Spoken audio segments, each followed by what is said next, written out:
Hello students, today we will start another new topic, that is pharmacokinetics. In the pharmacokinetics, we will study about the membrane transport, absorption and distribution. So let's start the video. Okay, so in the very first we will go through with the introduction part. तो सबसे पहले हम देख लेते हैं कि pharmacokinetics क्या होता है।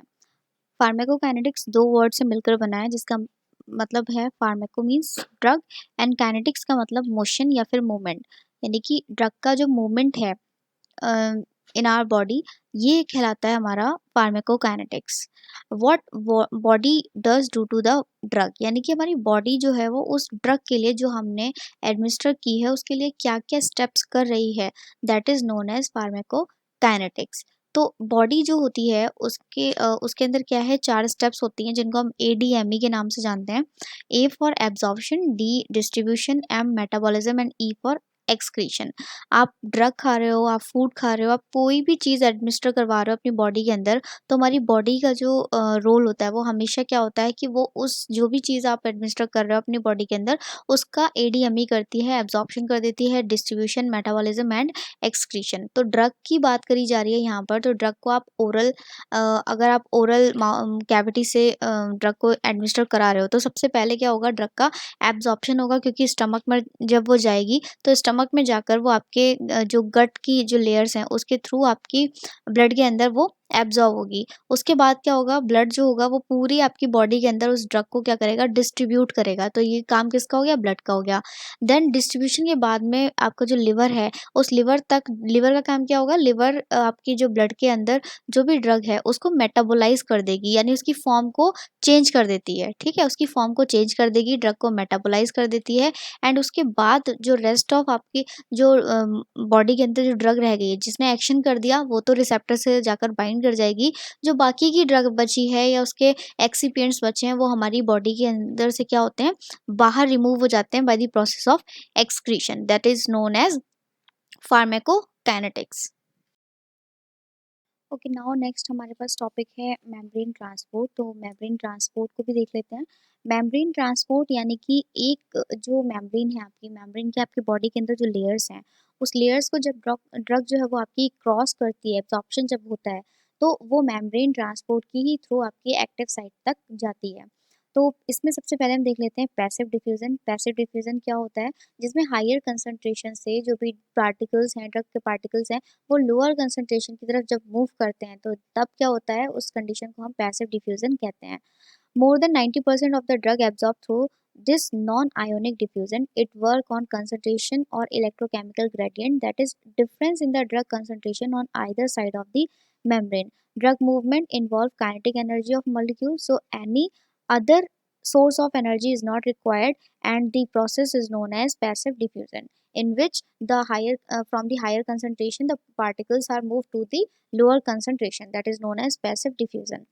नेक्स्ट हम बात करते हैं पोर ट्रांसपोर्ट की। पोर ट्रांसपोर्ट के अंदर क्या है, जो पार्टिकल्स हैं वो पार्टिकल्स आपकी जो मेम्ब्रेन के अंदर जो पोर्स होते हैं उनके through as a filtrated form में क्या करते हैं, वो पार्टिकल्स मूव करते हैं from one place to another, या from outside to the inside the membrane, that is known as pore transport. तो पोर ट्रांसपोर्ट को हम एज अ फिल्ट्रेशन की तरीके से भी ले सकते हैं, जिसके अंदर पार्टिकल्स जो होते हैं वो हमारी बाइलिपिड जो मेम्ब्रेन होती है उसके पोर्स के अंदर से क्रॉस करती हुई वो हमारी जो सेल के अंदर है, सेल के अंदर या फिर मेम्ब्रेन के अंदर वो ट्रांसफ़र होती है। बहुत से वाटर सॉल्युबल ड्रग्स भी इस तरीके से पोर ट्रांसपोर्ट करते हैं, या फिर हम कह सकते हैं जो स्मॉल साइज़ के होते हैं, जिनका पार्टिकल साइज़ बहुत छोटा होता है, जिनका मास बहुत कम होता है ड्रग्स का, वो ड्रग्स क्या करती हैं, पोर ट्रांसपोर्ट के थ्रू ईज़िली एक एक्सोसाइटोसिस से एंडोसाइटोसिस की तरफ जाती हैं, that is known as pore transport. Okay, now next हम बात करते हैं मेम्ब्रेन ट्रांसपोर्ट की। मेम्ब्रेन ट्रांसपोर्ट के अंदर देखिए कैरियर मीडिएटेड ट्रांसपोर्ट, जैसे कि आप देख सकते हैं यहाँ पर active transport and passive transport को। एक्टिव ट्रांसपोर्ट के अंदर दो तरीके से एक्टिव ट्रांसपोर्ट रहता है, प्राइमरी एंड सेकेंडरी, जिसको पंप मीडिएटेड या फिर कैरियर मीडिएटेड ट्रांसपोर्ट भी कहा जाता है। एक्टिव ट्रांसपोर्ट के अंदर हम एनर्जी का यूज़ करते हैं for the transferring of one particle to one place to another place. वहीं पैसिव ट्रांसपोर्ट में किसी भी तरीके की एनर्जी का यूज़ नहीं होता है यहाँ पर। या जो एक्टिव ट्रांसपोर्ट है वहाँ पर आप देख सकते हैं यूनिपोर्ट एंड आपके सिमपोर्ट को यूज़ किया जाता है। यूनिपोर्ट का मतलब ये हो गया कि जिसमें एक पार्टिकल एक ही तरफ मूव करेगा। इन सिमपोर्ट के अंदर क्या होता है, एक पार्टिकल इनसाइड एंड दूसरा पार्टिकल आउटसाइड मूव करता है, ठीक है। एंटीपोड के अंदर क्या हो गया, ये अपोजिट की तरफ रहते हैं, ये हमेशा लो to high, high to low की तरफ ये इनका रहता है, ठीक है। नेक्स्ट हम बात करते हैं फैसिलिटेटेड डिफ्यूजन। फैसिलिटेटेड डिफ्यूजन के अंदर यूनिपोर्ट रहता है, ये सिंगल मूवमेंट रहता है इनका पार्टिकल्स का and without any use of energy. तो इस तरीके से जो आपके एक्टिव एंड पैसिव ट्रांसपोर्ट का जो ट्रांसपोर्ट जो होते हैं वो यूज़ होते हैं for the membrane transport. And ion pair जो ट्रांसपोर्ट होता है वो एक तरीके का स्पेशल ट्रांसपोर्ट है, जिसके अंदर क्या होता है कि कोई भी जो पार्टिकल है, जैसे for example quaternary ammonium compounds, ये क्या करते हैं, ये आयोनाइज्ड हो जाते हैं under all the pH condition, और जिसकी हेल्प से जो ड्रग होती है वो एब्जॉर्ब हो जाती है, यानी कि एब्जॉर्प्शन ऑफ ड्रग जो है वो ईजिली हो जाता है। तो आयन पेयर ट्रांसपोर्ट के अंदर क्या होता है, ये मोस्टली क्या करते हैं, पीएच कंडीशन को मेंटेन करके और देन क्या करते हैं, ट्रांसपोर्ट को अक्रॉस करते हैं from one place to another place. Now next हम बात करते हैं एंडोसाइटोसिस की। एंडोसाइटोसिस के अंदर दो तरीके से फैगोसाइटोसिस एंड पिनोसाइटोसिस रहता है। एंडोसाइटोसिस का मतलब कि जो भी आउटर सेल जो भी पार्टिकल है वो सेल के अंदर जब वो जाता है तो उस प्रोसेस को एंडोसाइटोसिस कहते हैं। जैसे कि आपको यहाँ दिखाई दे रहा होगा, जो ऊपर की तरफ जो पार्टिकल्स हैं वो एक्सोसाइटोसिस की तरफ है, एंड साइटोसोल क्या है, एंडोसाइटोसिस की तरफ है। सेल के इनसाइड का एरिया दिखाया गया है। पार्टिकल्स जो होते हैं वो मूव करते हैं और इसमें साइटोसोल क्या करता है, एक फोरो लाइक स्ट्रक्चर बनाकर जितने भी पार्टिकल्स होते हैं उसको इनगल्फ करके अपने साइटोसोल के अंदर की तरफ कर देता है, जिसकी वजह से क्या होता है, ये जो प्रोसेस होती है वो एंडोसाइटोसिस कहलाती है। यानी हम इसको नॉर्मली फैगोसाइटोसिस भी कहते हैं। Phago means eating, eating of particle. वहीं पिनोसाइटोसिस का मतलब हो गया कि जो हमारे साइटोसोल की जो लेयर होती है वो क्या करती है कि पार्टिकल्स को छोड़ के जो साइटोप्लाज्म होता है, जो बाहर एक्सटीरियर जो लिक्विड रहता है, उस लिक्विड को क्या करती है एज अ वैक्यूल बनाकर, और उसका पिनोसाइटोसिस वेसिकल्स बन जाते हैं, जिसको हम क्या कहते हैं, ड्रिंकिंग ऑफ द सेल। तो इसके अंदर फैगोसाइटोसिस क्या होता है, eating of cell, and pinocytosis का हो गया मतलब ड्रिंकिंग ऑफ सेल, जो दोनों ही हमारे क्या है, एंडोसाइटोसिस के अंदर आते हैं। ओके, नाउ नेक्स्ट हम बात करते हैं एब्जॉर्प्शन ऑफ ड्रग। अभी हमने बात कर ली फार्माकोकाइनेटिक्स में, ठीक है, जो कि इंट्रोडक्शन पार्ट हो गया, कैसे मेम्ब्रेन्स जो होते हैं वो यूज़ किए जाते हैं किसी भी पार्टिकल्स को आउटसाइड टू इनसाइड सेल के ट्रांसफ़र कराने के लिए। अब जो हमने एडीएमई की बात की थी, absorption, distribution, metabolism and excretion, तो सबसे पहला पार्ट हम पढ़ने जा रहे हैं फार्माकोकाइनेटिक का, जिसको हम कहते हैं एब्जॉर्प्शन ऑफ ड्रग। देखिए, एब्जॉर्प्शन ऑफ ड्रग में क्या है कि ड्रग को आपने एडमिनिस्टर कराया। अब ये ड्रग का एडमिनिस्ट्रेशन आप कई तरीके से, जैसे हमने पहले भी जो स्लाइड्स पढ़ी हैं उसमें हमने पढ़ा हुआ है रूट्स ऑफ ड्रग एडमिनिस्ट्रेशन। तो कई रूट्स होते हैं ड्रग को एडमिनिस्टर कराने के लिए। ये रूट्स क्या होते हैं, ये अल्टीमेटली आपके एब्जॉर्प्शन की प्रोसेस के थ्रू जाते हैं, और ये एब्जॉर्प्शन ऑफ ड्रग क्या करवाता है, अल्टीमेटली जो भी आपका एक्टिव इंग्रेडिएंट है कोई भी ड्रग का, उसको रिसेप्टर के साइड बाइंड करा के लास्टली रिस्पॉन्स जो होता है आपकी बॉडी के अंदर शो होता है, ठीक है। तो एब्जॉर्प्शन ऑफ ड्रग के अंदर क्या है, मान लीजिए सपोज कि आपने कोई भी ड्रग है वो ओरली खाई है, वो ओरली ड्रग आपके स्टमक के अंदर जाएगी। स्टमक के अंदर क्या होगा, वहाँ पर वो डिसइंटीग्रेट होगी ड्रग, एंड अपनी छोटे-छोटे मॉलिक्यूल्स में टूटने के बाद में वो उसका एब्जॉर्प्शन हो जाएगा इनटू योर ब्लड। ब्लड क्या करेगा, लास्टली जो भी आपकी ड्रग का मॉलिक्यूल है उसको पूरे ब्लड, जो पूरी आपकी मैं कह सकती हूँ कि ऑर्गन्स है वहाँ तक उसको डिस्ट्रीब्यूट करेगा, एंड जो भी आपकी साइट ऑफ एक्शन है जिसके पास उस ड्रग की एफिनिटी के लिए जो भी रिसेप्टर्स प्रेजेंट होते हैं, वहाँ आपके ड्रग जो है वो उस रिसेप्टर के साथ में बाइंड हो जाते हैं, एंड ड्रग रिसेप्टर कॉम्प्लेक्स बनकर लास्टली रिस्पॉन्स जो होता है वो आपकी बॉडी के अंदर शो हो जाता है। अब यहाँ पर एब्जॉर्प्शन में जब मैंने रूट्स की बात की, तो रूट्स की मैंने इसलिए बात की है क्योंकि अगर आपने मान लीजिए कोई भी जो ड्रग खाई है, वो ड्रग अगर आपने ओरली उसको लिया है तो वो आपके स्टमक में जाकर डिसइंटीग्रेट होगी और उसका मेटाबॉलिज्म होगा, जिसकी वजह से एक्टिव इंग्रेडिएंट जो आपकी बॉडी में ड्रग का होगा वो क्या हो जाएगा, कम हो जाएगा। तो उसका जो थेरेपेटिक इंडेक्स है, जो आपका रिस्पॉन्स है वो भी क्या हो जाता है, कम हो जाता है।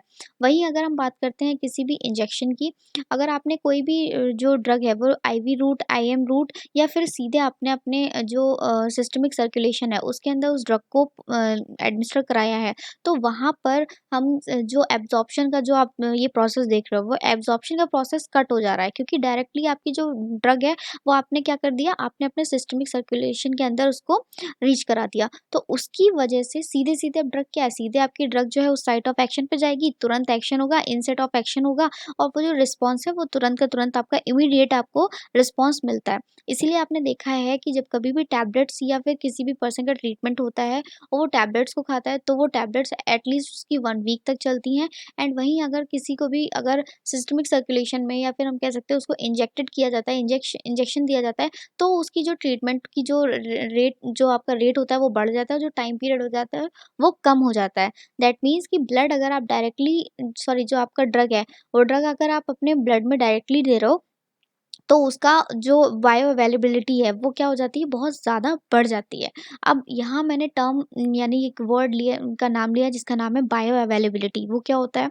Drug reaching to the systemic circulation to its site of action followed by any route, यानी कि आप सिस्टमिक सर्कुलेशन के थ्रू किसी भी ड्रग को दे रहे हैं और वो अपनी साइट ऑफ एक्शन पर जा रही है और 100% अपना वर्क कर रही है। आप 100% जितना आपने ड्रग का अमाउंट बॉडी के अंदर डाला है वो उतना का उतना अमाउंट आपकी उस सिस्टमिक सर्कुलेशन तक जाकर आपके साइट ऑफ एक्शन पर जाकर अपना वर्क कर रहा है, रिस्पॉन्स को फुली रिस्पॉन्स को आपको शो करा रहा है।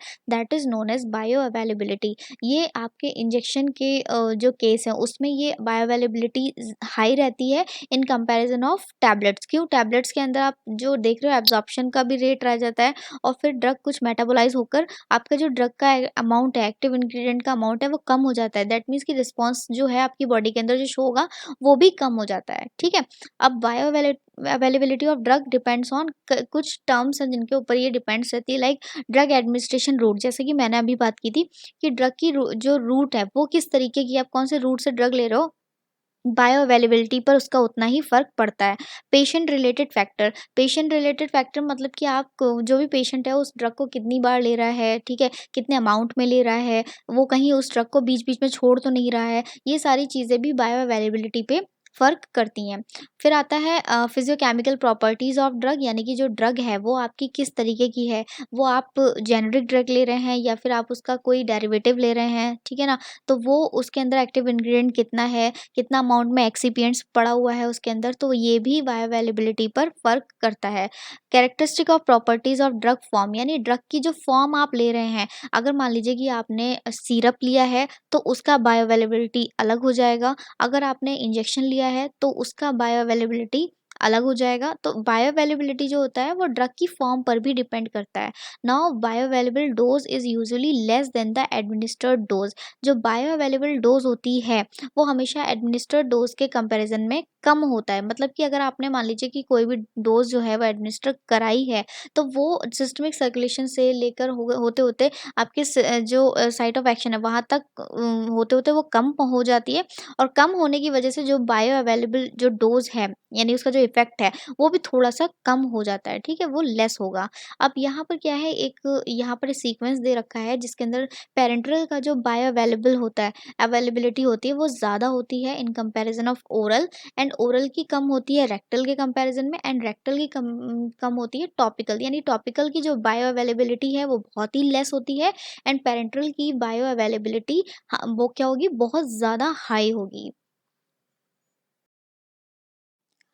ओके, सो नेक्स्ट हम बात करते हैं distribution of drug. Distribution of drug यानी यहाँ पर मतलब हो गया कि जो भी आप ड्रग अगर किसी भी रूट से ले रहे हैं, आइदर वो आप ओरल रूट से ले रहे हैं या आइदर वो आप किसी भी पेरेंटल रूट से ले रहे हैं, तो ड्रग का डिस्ट्रीब्यूशन होना बहुत ज़रूरी होता है। जब ड्रग जो है वो आपके ब्लड के साथ बाइंड होती है और ब्लड क्या करता है, प्रोटीन के साथ में मिक्स होकर कॉम्प्लेक्स बनाकर देन उस ड्रग को पर्टिकुलर आपके साइट ऑफ एक्शन तक लेकर जाता है। तो सिंपली अगर हम बात करते हैं कि जो आपका ड्रग डिस्ट्रीब्यूशन है वो है क्या। Once a drug enter in the blood stream, the drug is subjected to a number of processes called deposition process that tends to lower the plasma concentration, and what is distribution, which involve reversible transfer of drug between compartment.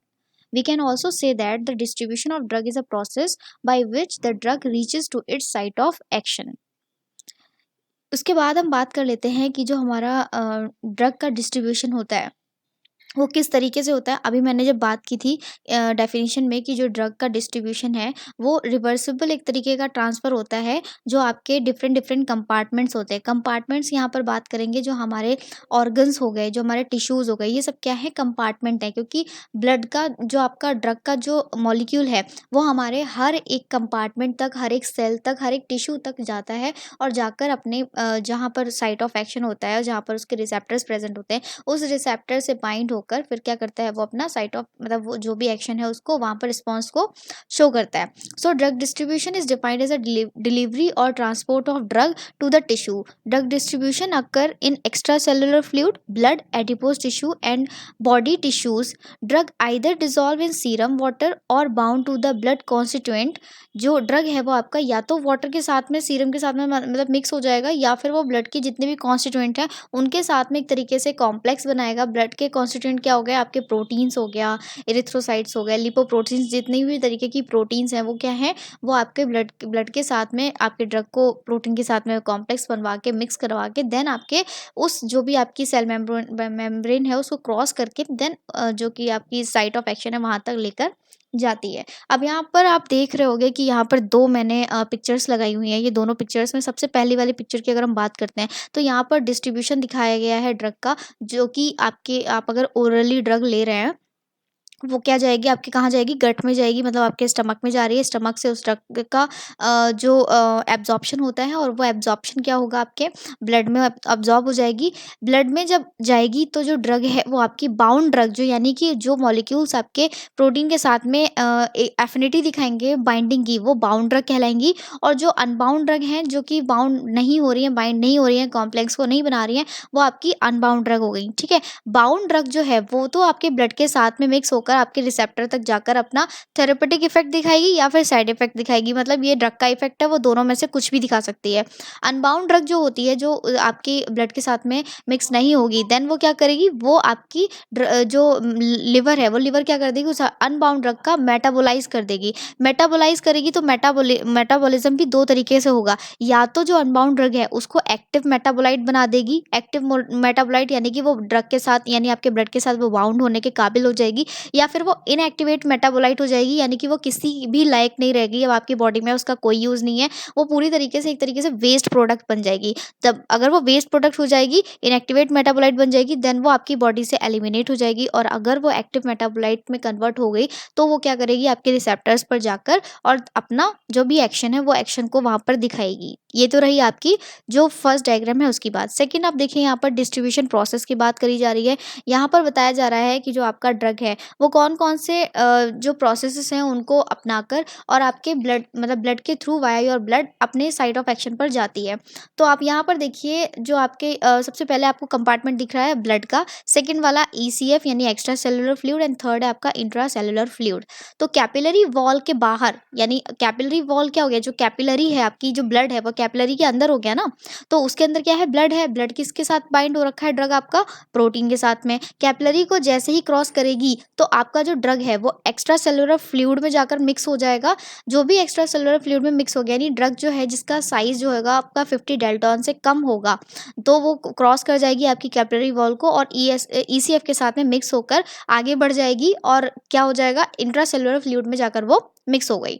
वहीं दूसरी तरफ lipophilic drugs दिखाई गई है। Lipophilic drugs क्या है, जो easily आपके लिपिड में सॉल्युबल होंगी, जिनका साइज जो है 50 से 600 डेल्टॉन्स होगा, वो भी आगे पैसिव डिफ्यूजन के थ्रू आपके इंट्रासेलुलर फ्लूइड में जाकर मिक्स हो जाएंगी। नेक्स्ट पोलर पोलर जो ड्रग्स हैं, पोलर या आयोनाइज जो ड्रग्स होती है जिनका साइज आपका 50 डेल्टॉन से कम होगा, वो भी इस कैपिलरी वॉल को क्रॉस करके देन क्या करेंगे, रिसेप्टर के साथ जाकर बाइंड करेंगी एंड देन एक्टिव ट्रांसपोर्ट से होकर वो जो सेल मेम्ब्रेन है उसको क्रॉस करके अंदर साइट ऑफ एक्शन की तरफ चली जाएंगी। तो इस तरीके से डिस्ट्रीब्यूशन होता है ड्रग का, उनकी जो हम कह सकते हैं कैरेक्टरिस्टिक के बेसिस पे, लाइक उनका साइज हो गया, या फिर वो लिपोफिलिक है, या फिर वो हाइड्रोफिलिक ड्रग है, या उनका पोलराइजेशन, उनके पोलर साइज क्या है। इन सारी चीज़ों के ऊपर जो हमारी ड्रग होती है वो डिपेंड करती है और उनका डिस्ट्रीब्यूशन भी इन्हीं सारी चीज़ों पर डिपेंड करता है। नाउ नेक्स्ट हम बात कर लेते हैं फिजियोलॉजिकल बैरियर्स की। देखिए, ड्रग जो है वो एक बार जब आपके सिस्टमिक सर्कुलेशन में चली जाती है, तब वो आपके पूरी बॉडी के अंदर डिस्ट्रीब्यूट होती है।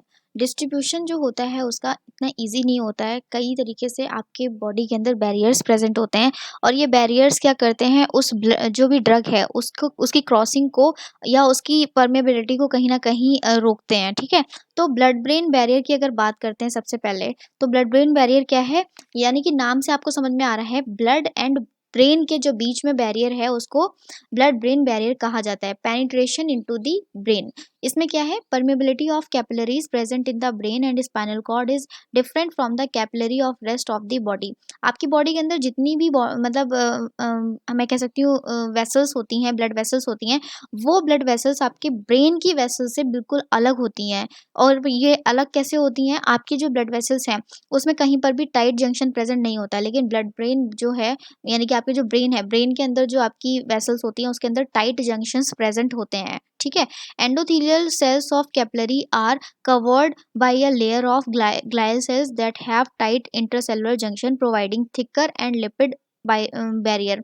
यही जो आपके इंट्रासेलुलर जंक्शंस हैं, टाइट जंक्शंस हैं, वो क्या कर रहे हैं, वो थिकर या फिर लिपिड बैरियर को वहां पर बना रहे हैं, ठीक है? This layer of glial cell reduces diffusion and penetration of water soluble and polar drug into the brain and spinal cord. और यही जो ग्लाइल सेल का जो बैरियर है, ये वाटर solubles या फिर पोलर ड्रग्स को क्रॉस करने में आपके ब्रेन या फिर स्पाइनल कॉर्ड के अंदर रोकता है।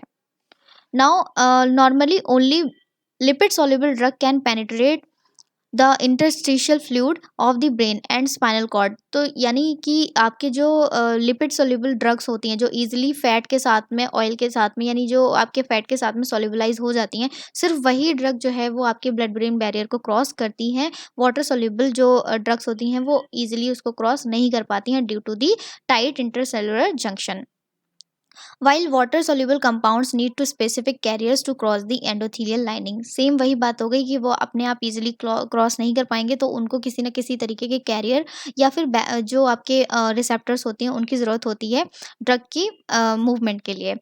Degree of ionization in the plasma and drug lipid solubility determine the penetration rate of the drug into the brain। जो आपकी जो ड्रग है उसमें उसका आयोनाइजेशन मतलब कितनी डिग्री ऑफ आयोनाइजेशन है, उसका प्लाज्मा के साथ कितना अच्छा कॉम्प्लेक्स बनने का एक तरीके का मैं कह सकती हूँ कि उसकी कितनी अच्छी पावर है कि वो आपके लिपिड के साथ में ईजिली सॉल्युबलाइज हो जाती है। यही जो इतनी ईजिली जो आपकी ड्रग्स जो हैं लिपिड के साथ सॉल्युबलाइज हो जाएंगी, गुड लिपिड सोल्युबलाइजिंग ड्रग होती हैं, वही ईजिली जो आपके ब्रेन है, ब्रेन में जो आपकी वेसल्स हैं उनको पेनिट्रेट करके अंदर जा पाती हैं। Very lipid soluble drug like thiopental, for example thiopental cross blood brain barrier immediately and reach to the brain and plasma। जो लिपिड soluble ड्रग है जैसे कि थायोपेंटल है, तो वो क्या है, वो ब्लड ब्रेन बैरियर को इमीडिएटली क्रॉस करके प्लाज्मा तक पहुंच जाती है। Polar drug like barbital penetrate CNS slowly. जो पोलर ड्रग हैं वो बहुत मतलब क्रॉस तो करती हैं, लेकिन बहुत ही स्लोली जाकर वो क्या करती हैं, अपना काम वहां पर एक्शन शो कर पाती हैं। Weak organic acid like penicillin found incompletely ionized in the plasma. तो जो आपकी पेनिसिलिन हो गई, पेनिसिलिन क्या है, एक तरीके का एंटीबायोटिक ड्रग होती है और ये बहुत ही वीक ऑर्गेनिक एसिड होती है जो कम्प्लीटली आयोनाइज नहीं हो पाती है और ईजिली आपके ब्रेन को जो क्रॉसिंग है, मतलब ब्रेन का जो आपका ब्लड ब्रेन बैरियर है उसको क्रॉस नहीं कर पाती हैं due to the poor lipid solubility. So ये तो आपका रहा blood brain barrier. Now next हम बात कर लेते हैं ब्लड सेरिब्रोस्पाइनल फ्लूइड बैरियर की। ये भी आपका फिजियोलॉजिकल बैरियर्स ही होते हैं। तो सेरिब्रोस्पाइनल यानी कि जो आपके ब्रेन के अंदर जो सीएसएफ फ्लूइड प्रेजेंट रहता है, स्पाइनल फ्लूइड रहता है, सेरिब्रोस्पाइनल फ्लूइड, उसको जो ड्रग्स क्रॉस करती हैं और जिनको जो बैरियर्स वहाँ पे प्रेजेंट होते हैं उनको हम ब्लड सेरिब्रोस्पाइनल बैरियर्स के नाम से जानते हैं। Cerebrospinal fluid from a choroid plexus. ये कोरॉइड प्लेक्सस आपके ब्रेन के अंदर कोरॉइड प्लेक्सस जो जगह होती है वहाँ पर ये प्रेजेंट रहता है and choroid plexus are found in the roof of the fourth ventricle projection between the cerebrum and pons on the lower brain stem. आपको पता ही है पोन्स एंड जो आपका मेडुला वाला पार्ट है वो कहाँ पर होता है, आपके मिड जो आपकी हिंड ब्रेन होती है वहाँ पर प्रेजेंट रहता है, ठीक है। At anterior brain stemming of the roof of the diencephalon, two extensive folds of the choroid plexus originate and extend through the interventricular foramina. जब ये क्या है, आपके फोल्ड्स जो होते हैं वो आपके फोल्ड्स डायनसेफलॉन की तरफ आगे की तरफ बढ़ते हैं, यानी कि जहाँ पर आपका पोन का पार्ट प्रेजेंट होता है वो पोन का पार्ट आगे एक्सटेंड होकर आपके जो आपकी स्पाइनल कॉर्ड से जुड़ता है, वहाँ पर जो पार्ट रहता है वहाँ पर आपके कोरोइड प्लेक्सस प्रेजेंट होते हैं और उसके अंदर आपका सेरिब्रोस्पाइनल फ्लूइड जो होता है वो फिल्ड रहता है। Drug diffuses easily because the junction between the endothelial cell of the blood capillaries are open. जो आपकी जंक्शंस होते हैं एंडोथेलियल सेल्स में वो ओपन रहते हैं, जिसकी वजह से ड्रग जो है वो इजीली डिफ्यूज कर जाता है। So the drug molecule easily reach to the extra cellular fluid from the blood at the blood cerebrospinal fluid barrier. But the region of the choroid plexuses have tight junction, लेकिन जो आपके choroid plexus होते हैं वहाँ पर tight junctions होते हैं between the cell, जो कि ऑब्स्ट्रक्ट करते हैं पेनिट्रेशन किन कौन सी ड्रग्स का, जितनी भी पोलर ड्रग्स हैं उनका। So only lipid soluble drug can only diffuse through the lipoidal barrier. तो जो आपके लिपिड सॉल्युबल ड्रग्स हैं वही इजिली उस जो मेम्ब्रेन है उसको क्रॉस करके आगे जा पाते हैं। ओके, नाउ नेक्स्ट टॉपिक है हमारे पास placenta barrier passage across placenta.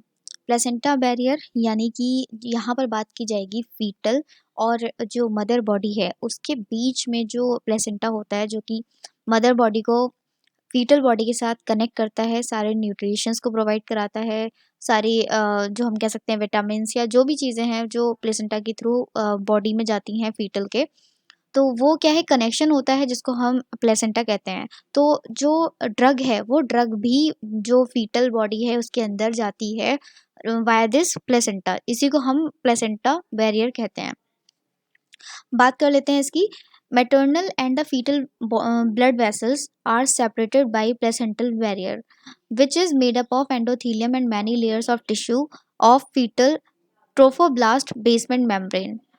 यहाँ आप लोग डायग्राम में देख भी सकते हो, जो ड्रग का मूवमेंट है उसमें maternal vein and maternal artery दिखाई जा रही है और ऊपर की तरफ foetal vein and foetal artery दिखाई जा रही है। बीच में एक ट्रोफोब्लास्ट यानी कि एंडोथेलियम की एक लेयर दिखाई गई है, जिसके थ्रू ड्रग जो है वो मूवमेंट करता हुआ मैटरनल बॉडी यानी माँ की बॉडी से फीटल बॉडी की तरफ क्रॉस कर रहा है। तो ये जो बीच में आप देख रहे हो ट्रोफोब्लास्ट एंडोथेलियम, यही आपकी क्या है, एक तरीके से प्लेसेंटल बैरियर होता है। Placental barrier is less effective than blood brain barrier because drug having molecular weight less than 1000 Dalton and with moderate to high lipid solubility। यहाँ पर क्या है कि जो ब्लड ब्रेन बैरियर था उसके अंदर तो 50 डेल्टॉन की जो आपके ड्रग मॉलिक्यूल से वही क्रॉस कर पा रहे थे। यहाँ पर क्या है, ये थोड़ा सा जो आपका ब्लड ब्रेन बैरियर होता है ये आपका प्लेसेंटल बैरियर से, प्लेसेंटल जो बैरियर है वो लेस इफेक्टिव होता है देन ब्लड ब्रेन बैरियर। ऐसा क्यों होता है, क्योंकि बहुत ही कम जो डेल्टॉन होता है यानी कि 1000 डेल्टॉन, जो आपका इससे भी लेस जो आपका मॉलिकुलर वेट है ड्रग का वही क्रॉस कर रहा है एंड उसकी जो हाई लिपिड सॉल्युबिलिटी भी होनी चाहिए। सिर्फ लिपिड सॉल्युबिलिटी ड्रग से काम नहीं चलेगा, यहाँ पर वो हाईली लिपिड सॉल्युबल होना चाहिए, तभी वो प्लेसेंटल बैरियर को क्रॉस करके फीटस की बॉडी में जाएगा। यहाँ पर देखिए कुछ ड्रग्स के नाम दिए हैं like ethanol, sulphonamide, barbiturates, gases, anaesthetics. ये सब क्या हैं, ये सब can cross placenta barrier, placenta barrier को क्रॉस कर सकते हैं बिकॉज इनकी हाई जो लिपिड सॉल्युबिलिटी है वो बहुत ज़्यादा हाई होती है। और ये किससे क्रॉस करते हैं, through simple diffusion. Simple diffusion के थ्रू जो है वो मेम्ब्रेन को क्रॉस करके आगे फीटस बॉडी के अंदर ये जाते हैं।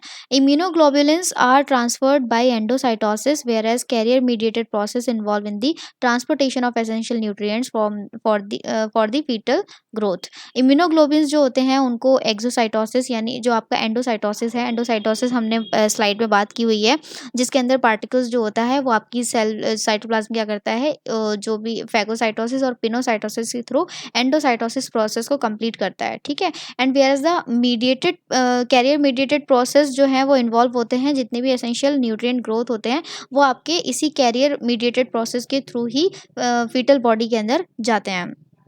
तो ये तो हो गया आपका placenta barrier. Okay students, prefer your notebook for further detail content. Thank you.